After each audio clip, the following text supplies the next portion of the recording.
C'est une bande-annonce qui a été vue par plus de 15 millions de personnes en moins de 24 heures. Celle du film le plus attendu de l'été, voire de l'année, Batman, The Dark Knight Rises. I'm not afraid. I'm angry. Avec, pour la 3e fois de la saga et pour incarner un des super-héros américains les plus emblématiques, le choix étrange de l'anguleux Christian Bale, aussi connu pour ses rôles intenses que pour ses débordements inquiétants dans sa vie personnelle. Il y a toujours quelque chose de potentiellement névrotique, si ce n'est psychotique, chez Christian Bale. C'est ça qui est fascinant. Avec l'interview en exclusivité de son ancien assistant personnel Harrison Chung et l'éclairage de 2 critiques ciné, nous avons tenté de répondre à cette question. Comment l'ultra-conformiste Hollywood est-il arrivé à s'enticher d'un acteur aussi borderline, dopé au conflit et aux modifications corporelles? Voici le portrait du brillantissime et probablement cinglé Christian Bale. Il y a quelques semaines, lors de la cérémonie des MTV Movie Awards, alors que toute l'équipe du film Batman rendait hommage à l'acteur Heath Ledger, disparu lors du tournage précédent, on a vu un Christian Bale pas vraiment au top de sa forme. Oh, mon Dieu, c'est bon de se souvenir de Heath et de le revoir là.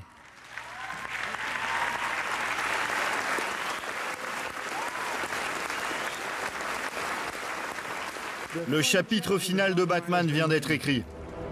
Ces larmes ne sont pas isolées. À pratiquement chacune de ses apparitions publiques, l'extrême sensibilité de Bale ressurgit, tranchant avec l'émotion contrôlée ou surjouée des autres acteurs.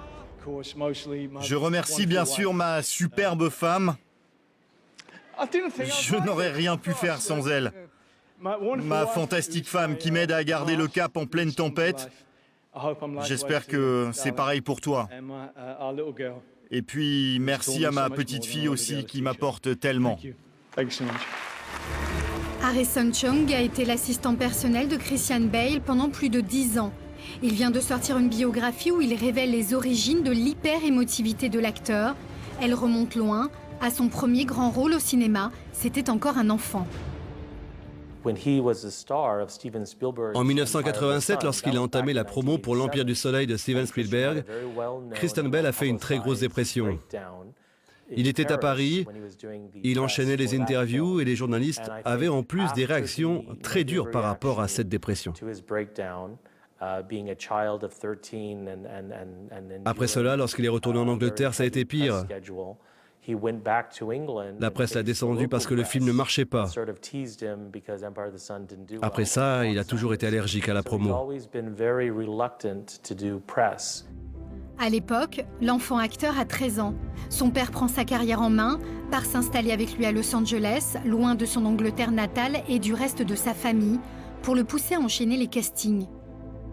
David, le père de Christian, travaillait beaucoup à rétablir la confiance en soi de son fils.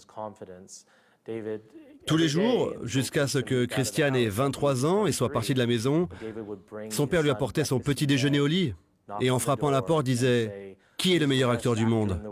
Et Christian devait répondre « C'est moi, bien sûr ». C'était leur petite habitude quotidienne. Aujourd'hui encore, plus de 20 ans après ses traumatismes, Christian Bale ne parle devant la presse qu'avec beaucoup de difficultés et une envie de fuir évidente. Je suis beaucoup plus à l'aise lorsque je joue un rôle pour des millions de personnes.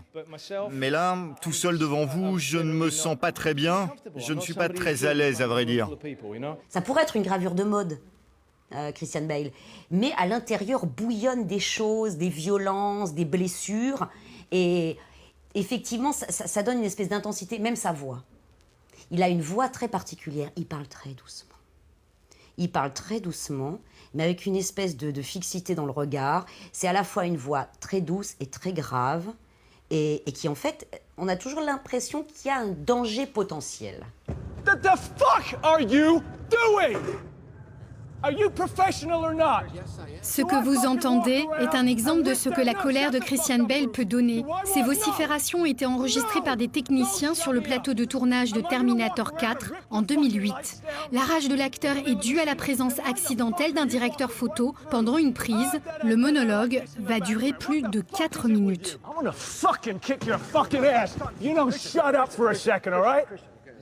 I'm gonna go. You want me to go fucking trash your lights?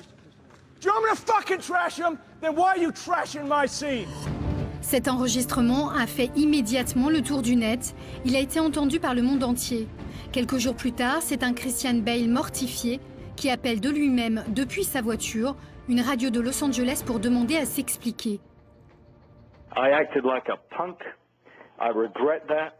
And there is nobody that has heard that tape that is hit harder by it than me. Non. So I make no excuses for it. It is inexcusable. I know a number of people are going to be thinking I'm some kind of prima donna or something. Right. It ain't that. It's just maybe sometimes I care too much about the movie. La frontière est tellement fine entre l'homme et le personnage, en tout cas pour des acteurs qui s'investissent à ce point dans un rôle, que c'est pas étonnant qu'à un moment donné, ils vrillent, quoi.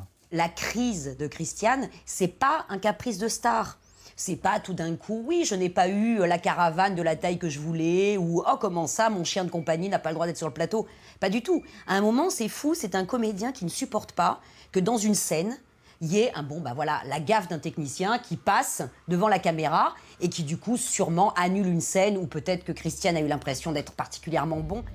Christian Bale n'est pas capricieux, il est intense.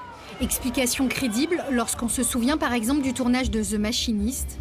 Pour jouer un insomniaque paranoïaque, l'acteur s'empêche de manger, de dormir.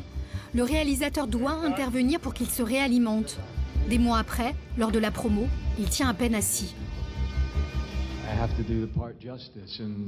Il fallait que je sois crédible. Mon personnage devait être très maigre, avoir l'air malade, très pâle, quasi proche de la mort. Il ne devait absolument pas prendre soin de lui et littéralement être rongé par la culpabilité. Il reprendra ensuite 30 kilos pour jouer dans Batman, qu'il reperdra tout de suite après pour jouer un ancien accro au crack dans The Fighter, une vraie entreprise de destruction massive. Au début, il est sans doute pris parce qu'il est très beau, ce physique lisse et tout.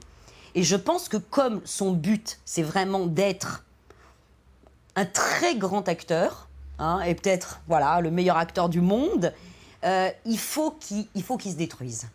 Il ne peut pas uniquement reposer sur son physique. Donc son corps, il le fait grossir, il le fait maigrir, il le tord, il le fait souffrir. Tout ce qui entoure Hollywood, la machinerie, le succès, la reconnaissance, la façon dont les studios ont de procéder de faire travailler les comédiens, je pense que ça l'intéresse pas du tout.